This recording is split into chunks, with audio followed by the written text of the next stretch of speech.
هو مؤمن فلنحيينه حياة طيبة ولنجزينهم أجرهم بأحسن ما كانوا يعملون.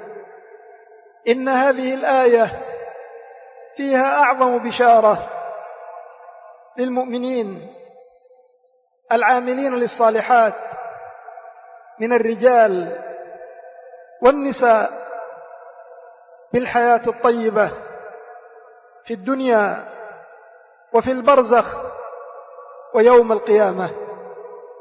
مهما كثرت المنغصات والمكدرات ومهما حصل لهم من المؤلمات، فإن الوعد الصادق الذي لا يتخلف أن لهم الحياة الطيبة.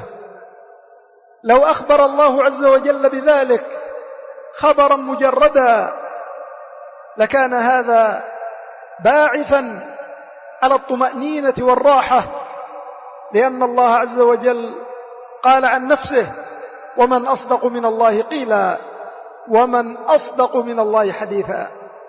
كيف والله عز وجل أكد هذا الخبر بمؤكدات ثلاث: فلنحيينه بالقسم المقدر وباللام الموطئة للقسم وبنون التوكيد، توكيد بعد توكيد.